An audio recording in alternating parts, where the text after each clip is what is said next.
they couldn't break my soul. So I walk with the faith of Job, on roads that is paved in gold.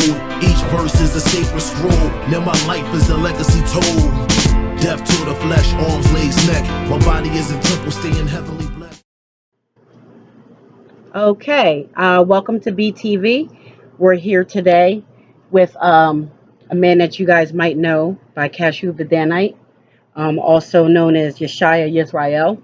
And BTV is very honored to have him here today. He's a noted historian, and he's also an author of the book, Egypt, Talk and Writing. Did the Torah come from the culture of TOMERI? TOMERI, okay? So make sure you guys get to see that. All right, and we're going to be just talking to him a little bit about his history, about the book, and what his inspirations are for that. So tell us, where are you from, and where do you currently reside? Giving honor and praise to the Creator, the Maker of heaven and earth.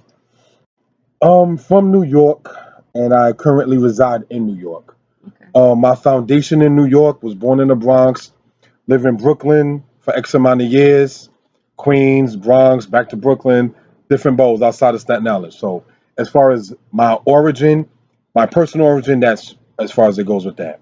Okay. hmm Cool.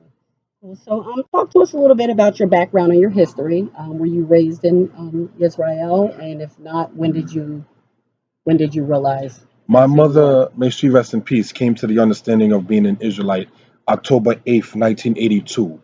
And she didn't bring me out or my sister out to a congregation until December of that same year. Every Sabbath, which is on Saturday, quote unquote Saturday, she would go by herself and sit under the teacher there at the time named Mora Yosef Ben Ephraim. At the time, I was 2 years old. Um, May my mother and my first Israelite teacher both rest in peace. He asked her one Shabbat or one time, maybe no, this had to been after Shabbat. He asked her, well, Geveret, do you happen to have any children? Now, the word Geveret is the feminine aspect of the Hebrew word Gabar or Geber, which means champion or one who wins. So that was the terminology that they used for the sisters. They used the word champion or winner, as opposed to, let's just say, just sister or miss or so forth and so on. So what wound up happening was she said yes. And the first time that my sister and I, because she's older than myself, was brought out to a camp, to a congregation, was in the Hanukkah party back in 1982. And I was, as stated, 2 years old at the time. And since then, was never doubting the way or misled in the way or so forth and so on. Um, that place currently still stands. The name of the place is called Kosher, based in New York, Tanakh Old Testament base for those who care to know. Continue. Mhm. All right. So yeah. So touching on that, you're Torah Center.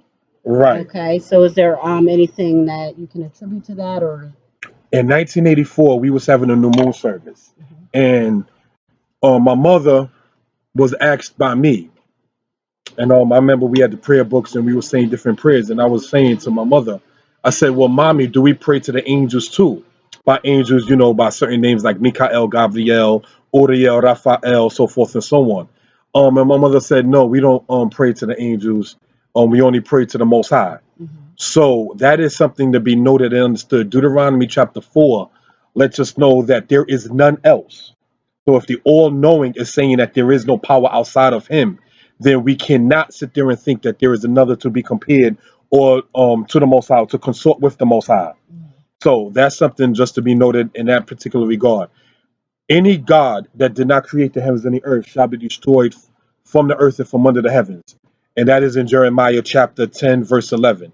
So by that, the ideologies of these other gods by default will ultimately also be destroyed. So that's something to be noted for edification purposes. So it's a, if you were to put it in another collegiate terminology, it would be monotheistic. That is to say, the belief in one God, not the belief in a God and such and such. So that's the distinction. Okay, so let's talk a little bit about the book. The book is called Egypt, Talk and Writing. Did the Torah come from the culture of TOMERI? Here's the book. So tell us a little bit about your inspiration for writing the book, and what would you like the readers to take away from the book. All right, once again, giving honor and praise to the creator and the maker of heaven and earth. The book um, was inspired due to the fact of me watching back in 2009 some videos based upon some people from the conscious community, and one gentleman who just decided to sit there and say there was no nation called Israel. And I'm like, hold on, you have the Assyrians speaking about Israel.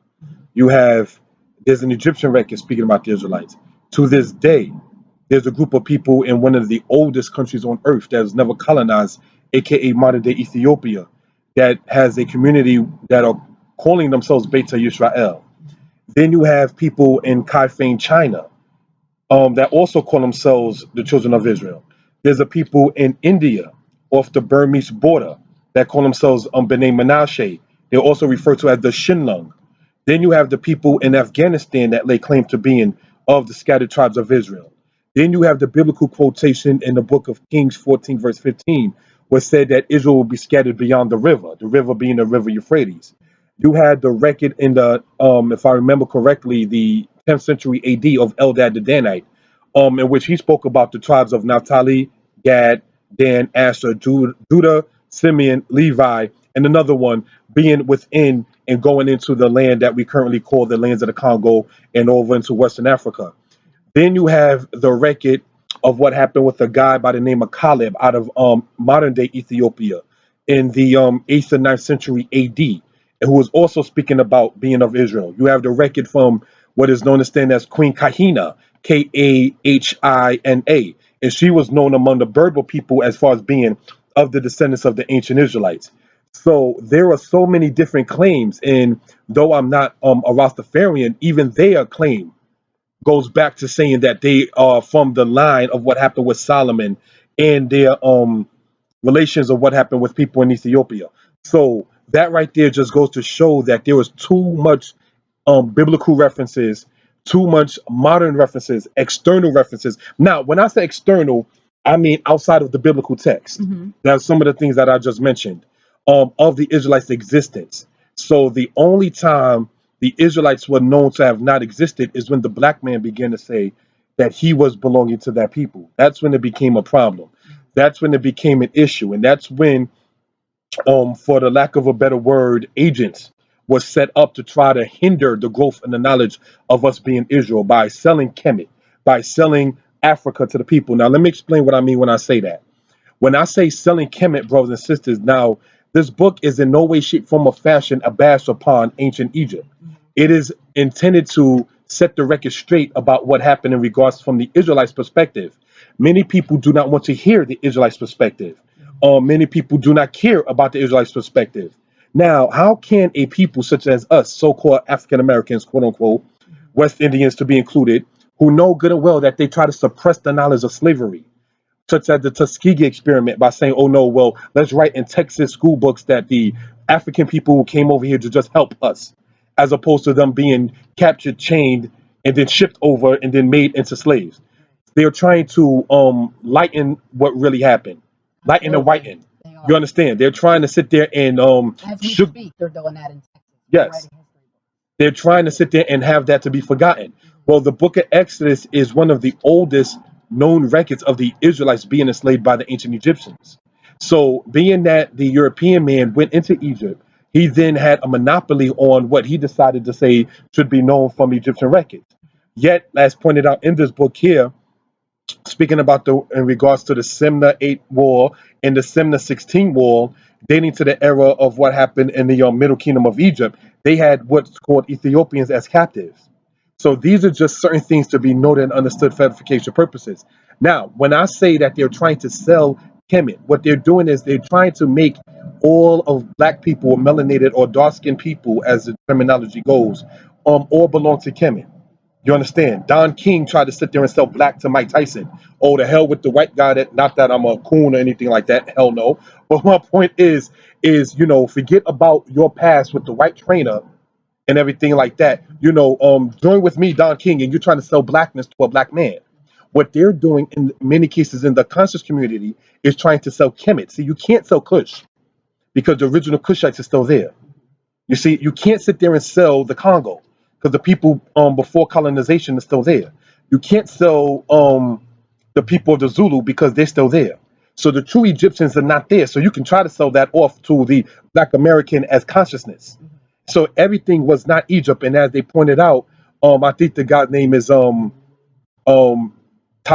or Tarid or something like that. The one who made Hidden Colors.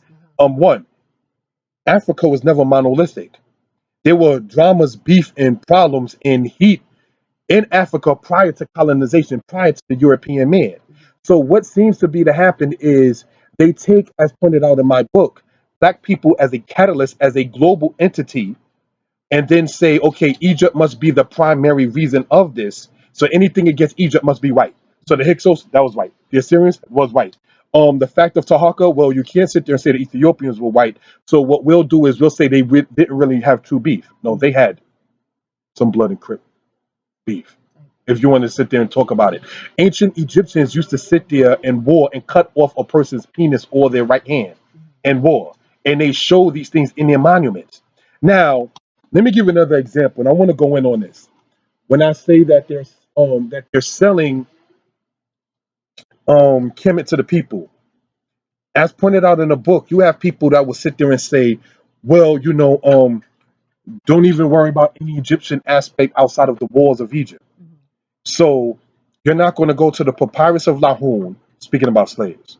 You're not going to go to the papyrus of Ipera, speaking about slaves. You're not going to go to that Harris papyrus, speaking of such. The Brooklyn papyrus, 35.1446. You're not going to go to these different, in their terminologies or their era, paper writings. You just want to look at the walls and the monuments on the walls. That is what America would be trying to do by saying, forget looking at the Daily News of New York, whatever paper is known in Philadelphia, I don't know. Forget looking at the LA Times, forget looking at the Washington Times about Sean Bell being killed by the police. Don't worry about Rodney King getting beat up by the cops. Don't worry about Abner Louima getting a plunger stuff up in his behind, because all we got to do is just show you the Washington Monument. All you want to do is sell me looking at the walls. You don't want to look at the undercurrent, real aspect of that society. You're trying to sell me America like they're trying to sell the dream of ancient Kemet. And so it's the same premise. Now, take a person, for instance, as Moses, if you will. How is it that he is noted, as pointed out in my book, as a bad person by many people? Well, he killed the man and then he ran away for murder. No, he did what Nat Turner did. He killed someone who, if you read the story in the Bible, was beaten upon his brother. So he had to sit there and defend his brother.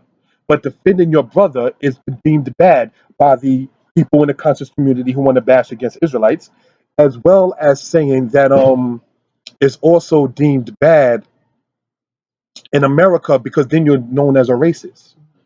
So, and many of our people, and I'm not denying that the true definition of racist is one who has power and authority to be able to affect something. Nonetheless, the word IST is a suffix. So you have a dentist, you have a pianist, you have a receptionist, you have a communist, you have so forth and so on. So you have a person that deals with a particular thing. IST is a suffix meaning a person who deals with a particular aspect. So race is not truly bad. What it is our people don't want to see ourselves in a particular light, fearful of being seen in a particular light because for whatever reason, trauma from slavery. So you have some who deny that the slave trade even happened. Give you a mythological aspect that we were here already. And then it's impossible for whatever they are trying to portray happened. These people are, I can't prove it, so I'm not going to say that they're paid agents because I can't sit there and follow somebody else's money. That's their business. But what I will say for the record is that if you're not letting somebody know their land, language, and culture, then there's something that you're lacking in giving to the people. When we say we're an Israelite, we're saying that what is called Palestine and beyond, the geographics of such in the quote unquote Middle East is our true land. We're saying Hebrew is our language and Torah is our culture. And so that is the point and premise that we're standing on and what we're saying. When you're saying you're studying Kemetic science, all you're dealing with is looking at the pyramids, looking at what's rated, and so forth. Now, one of the things and the principles of my art inside of the ancient Kemetic culture is I have not violated the deceased. So how then are you okay with the Europeans going up in there and digging in the tombs of ancient black men and women? Would you want that to be your grandmother, your grandfather, heaven forbid, your mother or your father if they had already passed? Would you want that to be your immediate ancestors? And if you do, then you have a problem. Now, in the Bible, King David, before he became king, that is noted for having beheaded Goliath and walking around with his head as a trophy, you may say. In the South, they used to sit there and hold the body parts of black men that they lynched as a symbol of a trophy. When they killed Zombie of Palmares, who was among the Quilombos or the Maroons that was in Brazil, they cut his head off and they held it as a trophy. You understand? In the Bible, you read about King Saul being beheaded. The Philistines held it as a trophy. In Vietnam, black men, as they showed you in the movie Dead Presidents, holding a Vietnamese head as a trophy. Bloods and Crips, they sit there and when they unfortunately put to death their own people, they take one of their flags and hold it up as a sign of saying, I've won or I caught a body. So the point is this: why is the Kemetic so-called conscious community happy that the European man dug up the bones or the bodies of Ramses and Hatshepsut and Thutmose? You was never supposed to dug and do that. So you don't give a rat's behind about the true Egypt because you're selling Egypt like a pimp sells a whore. He doesn't care about her. He will screw her, take her money, beat her, and this, you know what, better go out and make me some more money. And that is what they're doing with Kemet. They're taking people on the trip, getting X amount of G's and everything like that, giving you a euphoric high, and then at the end of the day, you have no papyrus on how you're going to get back there. But the only successful movement, as they said in the Kemet on Trial debate, on February 8th, of black people in the world to leave outside of the Western Hemisphere was the Israelites going to Damon, Israel. So, hands down, that's something to be noted and understood for edification purposes.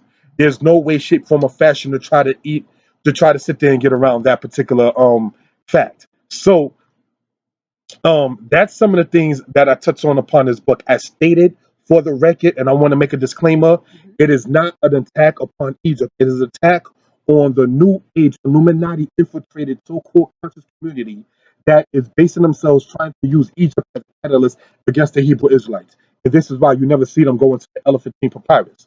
Because the Elephantine Papyrus and the Passover Papyrus dates before the time of the Ptolemies. But the timing of the Septuagint dates to after the time of Ptolemy the First.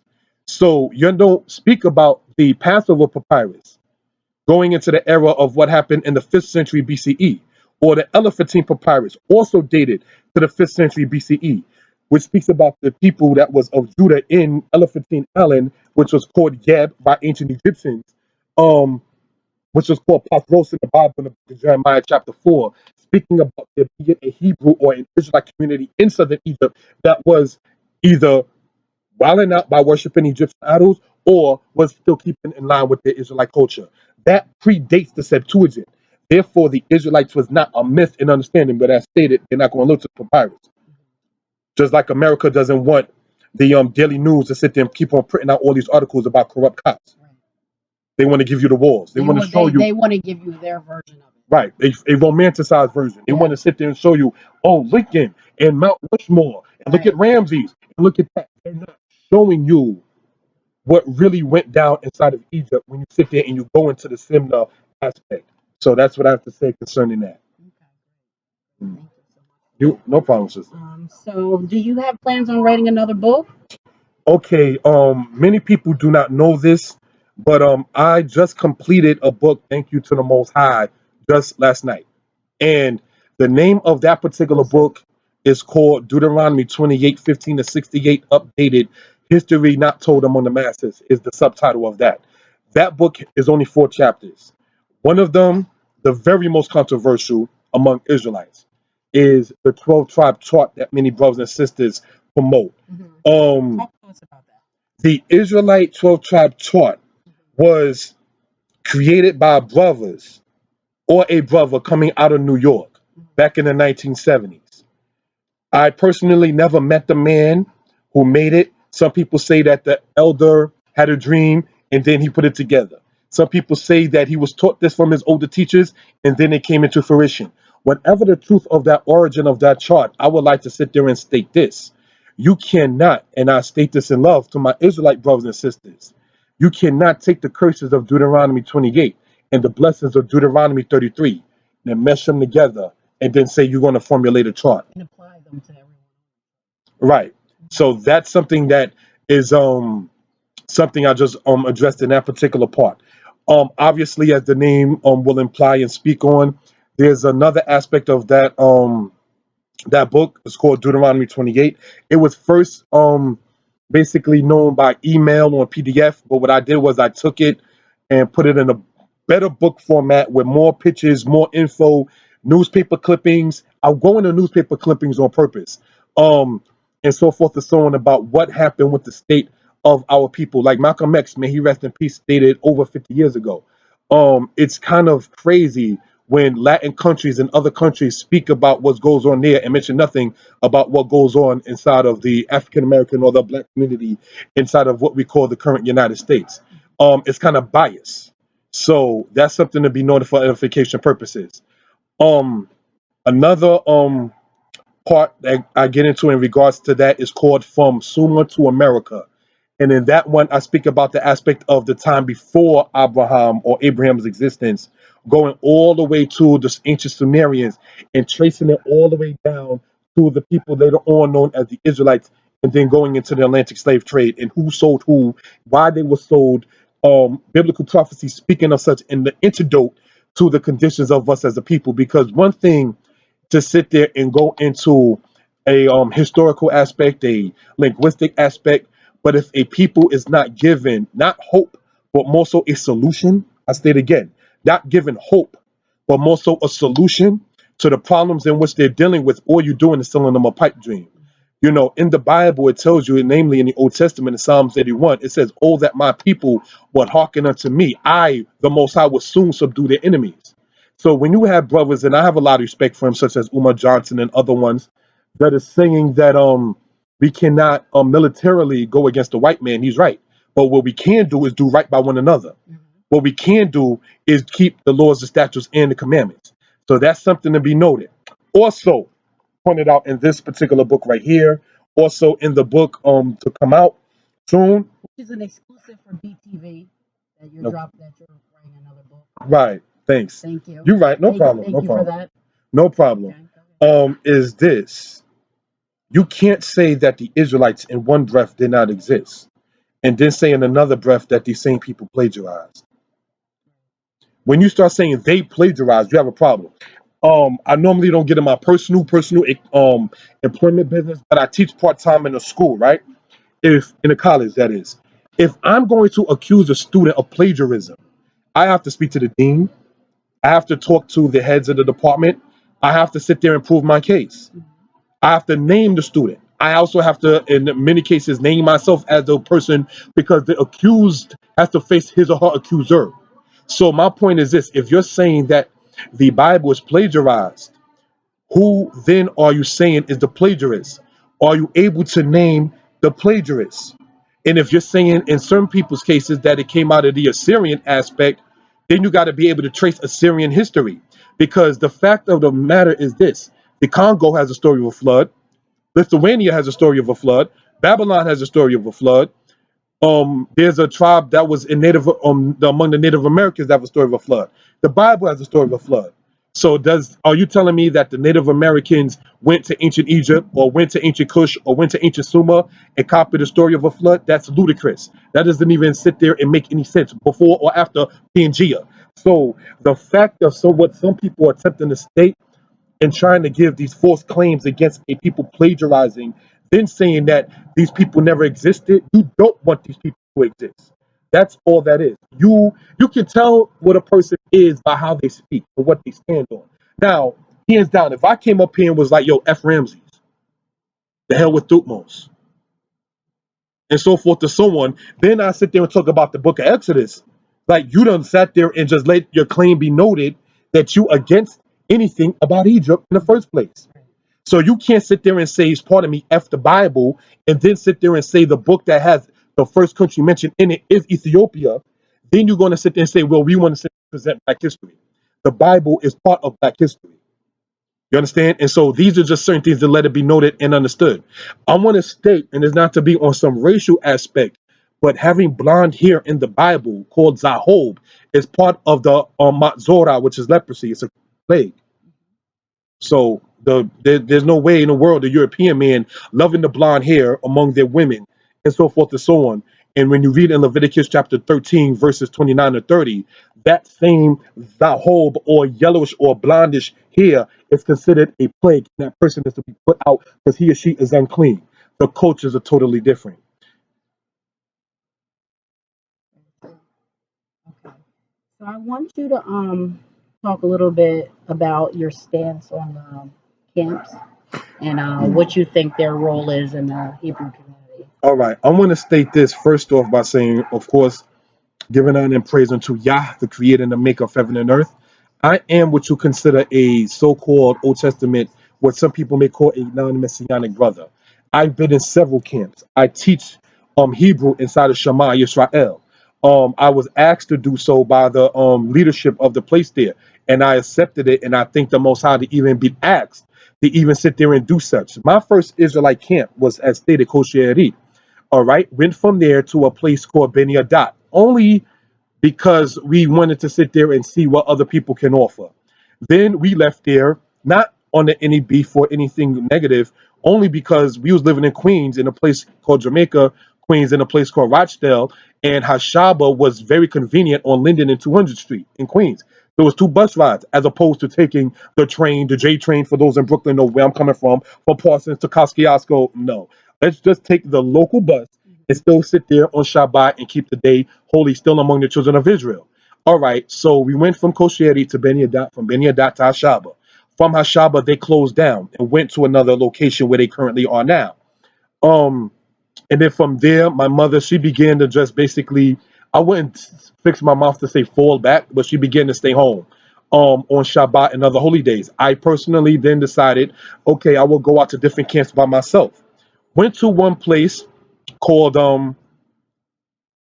Kalutse at the age of 17, was made officially by them a more or a teacher that is, and began to start teaching at the age of 18, teaching the Hebrew, teaching the Torah portion, and so forth and so on. So from that particular camp, several people moved out of state and so forth and so on. So the camp eventually dissolved, but people are still friends and converse one with each other.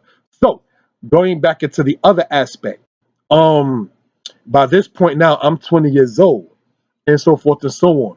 So I began to go and branch out to different places and different congregations and so forth and so on.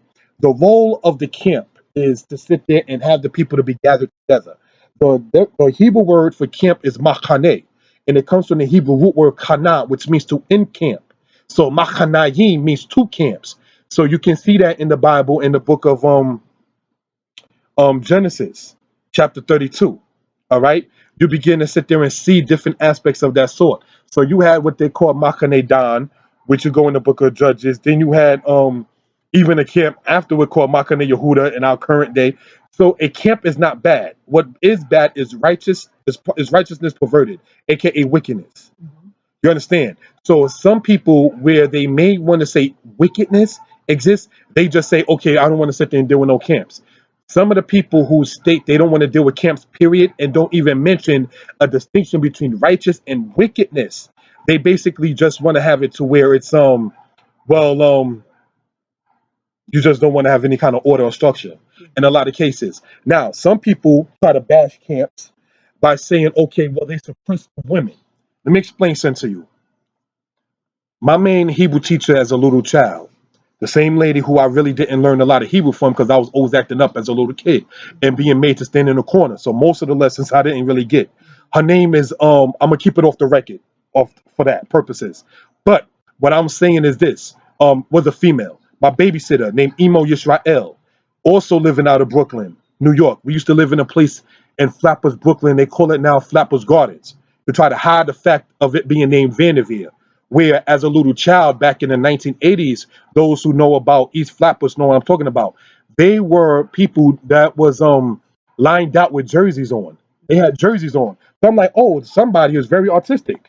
Meanwhile, we're playing on ground where somebody got shot and killed. But because they wanted to be artistic and hide the blood in the neighborhood, they used to sit there and draw them with jerseys on. Yeah.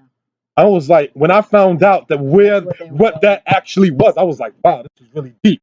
So my point getting back to this is being raised in a society or community such as that, and being made to have to sit there and be strong and of good courage and everything like that, to not fall into what some of my friends did. Well, you know what? I'm gonna be a lookout. Then from there, I'm gonna go and start selling these drugs. Boom, boom, boom. Some of them wind up getting killed. Some of them winded up going to jail, and so forth and so on. So, what I'm saying is, Torah helped me personally, and I'm thankful for to the Most High for even having certain camp leaders in my life for such. Now, when people attempt to say we suppress the women, we're not suppressing the women, because in many cases the women teach the children. See, that is why I remember my babysitter. That is why I remember the person who used to sit there and change the children. That's why I remember when I want to ask questions about a girl to the older women in the camp, I couldn't ask my mother because I know how my mother would have reacted as a mother to a son. So I said, wisdom. Let me ask somebody, my mother being 30 years older than myself, I said, maybe I can ask some of the other women who's about, maybe they're about 24, 25. Let me ask them what they think, because I know the answer from my mother. So their answer wasn't much different than that of my mother's. So the point I'm saying is, to a great extent, you have some people, and some people imbibe the concept, the black woman is God, she should not be suppressed, and so forth and so on. When one says the black woman is God, what you're saying essentially is that the black man has been so suppressed and downtrodden so long to where mommy was mommy and daddy. So damn it, she may as well continue being both mommy and daddy.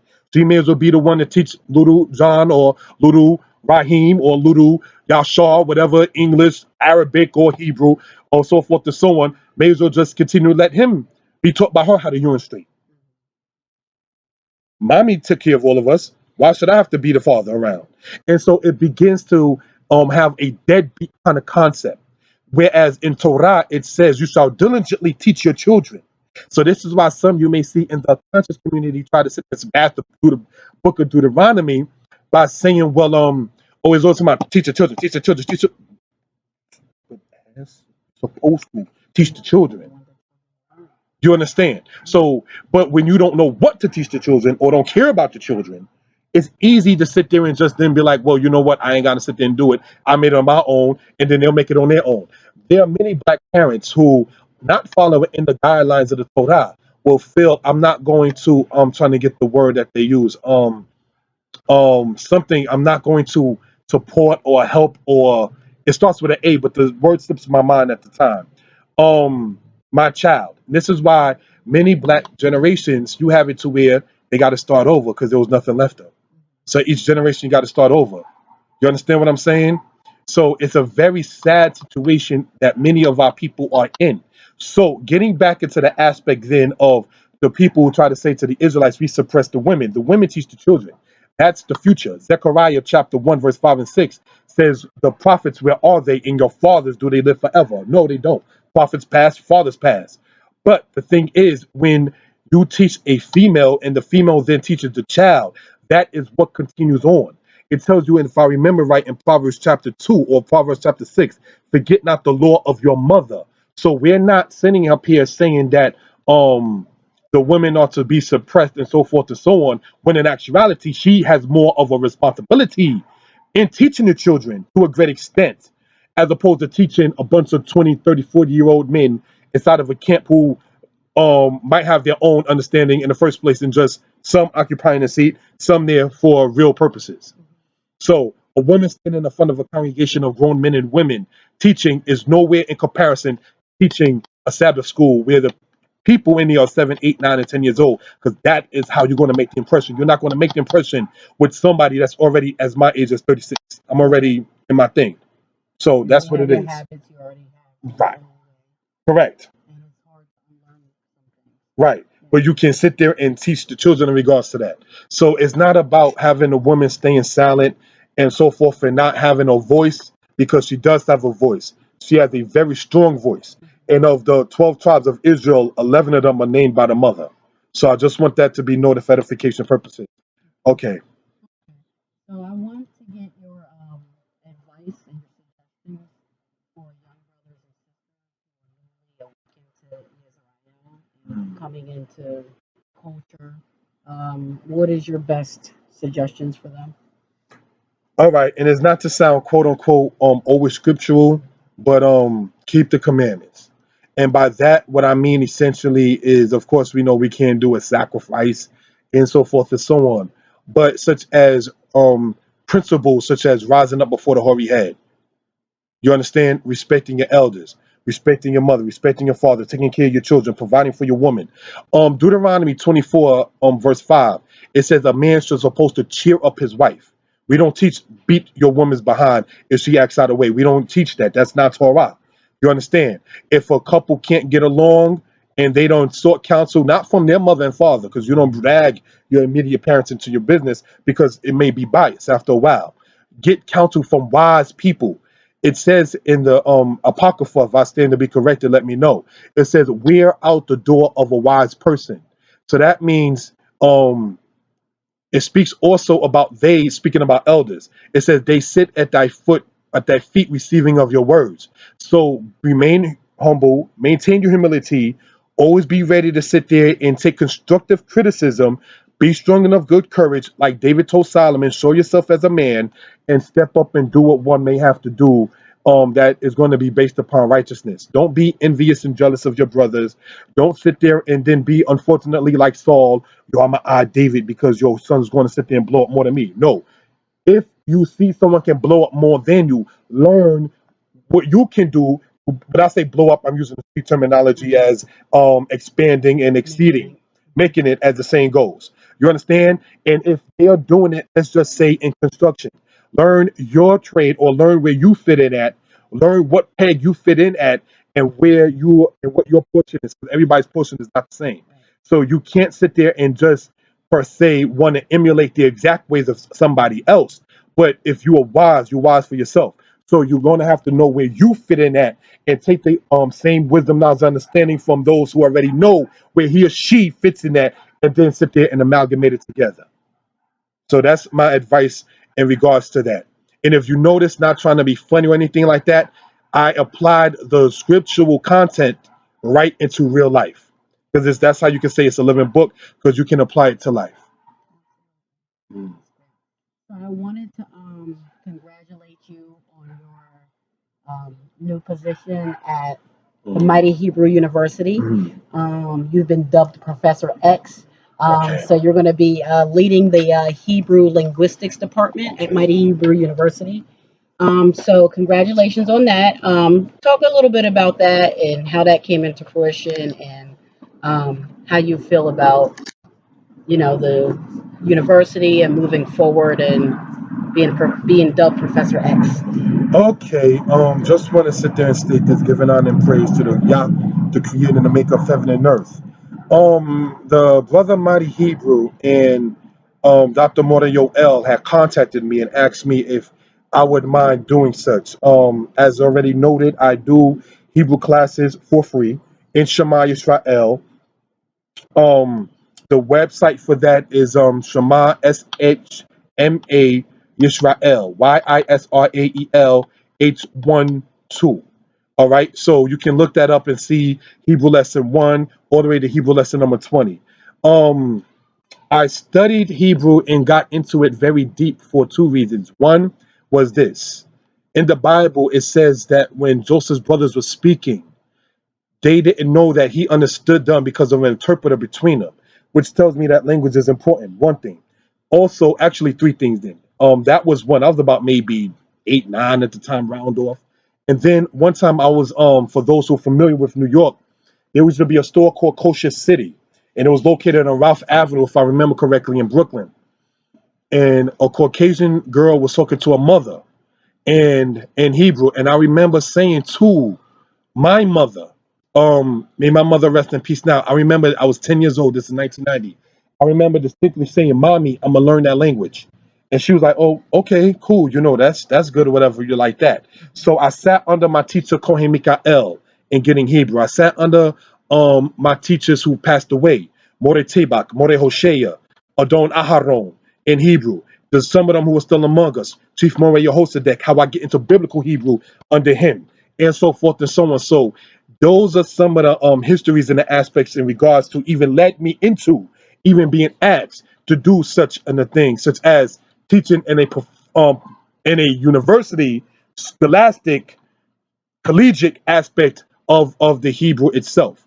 So what I've noticed is when black people speak Hebrew, we are asked questions such as, why do you speak it? Now, when we speak Arabic, and there are no 5%ers who speak Arabic like we speak English, coming straight out of Coney Island, Brooklyn.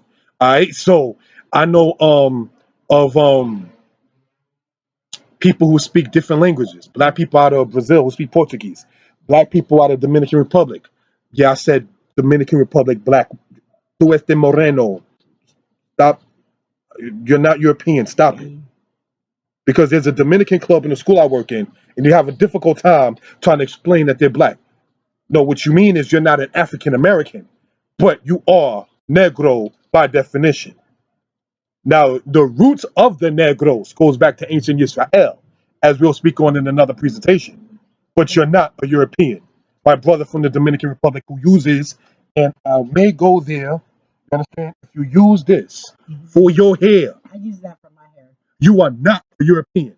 So my Dominican brothers and sisters who are as black or blacker than me, you may not be an African American, but you are certainly by default Negro.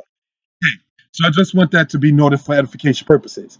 All right. So um it is indeed certainly an honor and a privilege to sit there and to be part of it. I have no problem with constructive criticism, learning, and so forth and so on. One of the books I will use is this here, the Ben Yehuda Hebrew English Hebrew Dictionary, and so forth and so on. Hebrew's easy. All right. Once you understand the alphabet, the vowels, once you understand how to put them together and then read from that point, once you then be able to sit there and get your vocabulary up, learn grammar, learn that, for instance, an adjective follows a noun, learn the grammar, the nouns, masculine, feminine, plural, singular, and the verbs. All you gotta do is just build your vocabulary when you speak it. My daughter speaks it. The child is 10 years old. She speaks it like we speak English. So, like when she was born, they was like, well, maybe shouldn't try to sit there and tell them so many different languages because her mother also speaks Spanish. And like, no, you can teach a 9-year-old trigonometry. See, the way the education system is set up, to a great extent, it stifles the children's growth in many cases because you say you're at this age, so you must be that. And on not to sound carnal, on another aspect, black women, stop trying to sit there and emulate the European woman image. You're thick. You're not They're trying to get like us. So what obese. what you trying to get like them for? You're not obese. Stop putting posts and memes saying if you are this height and you should be this weight. That, according in many cases, is based upon the European aspect of how things are sat there and looked upon. It is not based upon your what genotype, phenotype, Right. what It's have based you, on their beauty on standards. on On their their beauty standards, not even right, you know. and it just don't work out. How I know is because I went to pick up something for a sister, from a clothing store, and a person who was helping me shop for the sister, who was also a sister. I was inside of a store like a Calvin Klein store, and I was saying that this being years ago, I was like, well, okay, so you got something. I was like size 16, and the sister looked at me like, no, they don't make clothes for us. And I knew exactly what she was talking about. So she's like, listen, you got to go over by VIM or go to some other store like that because you ain't going to get what you're looking for, your girl, your sister, whoever, out of this. That's just my hands down point to let it be noted and understood that, yeah, there's a distinction between the two. So with that, hopefully I answered the question as well for the people and the narrator. And thank you, Toda Abba, for the time. Most I bless each and every one of us. Shalom.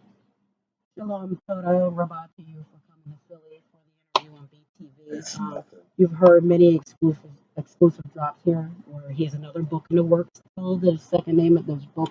The name of the book, and I thank the Most High once again, it was completed last night. I didn't post it on Facebook because one of the mistakes I made with this book is, it's going to be out November. It's going to be out December, January. Oh, damn. I ain't sit there and I got to do this and that. No, so I kept it quiet. Now that I know I can sit there and put it through the process for Amazon tomorrow afternoon, it'll be out this week. So I didn't sit there and post it, but the name of it is called Deuteronomy 28:15-68, The Conditions of the Blacks, History Untold to the Masses. Great. All So right, that's going to be his second book. You can get this book, Egypt Talk and Writing. Did the Torah come from the culture of TOMERI? You can get this on Amazon.com. Also, you can visit the YouTube channels. Yes. There's two YouTube channels. One is Moray Yeshiah. The other one is Kashub Danite. You can find him on Facebook under Kashub. You can put that in the search and find him there. Also, his website is Danite Publications. Aguda.org.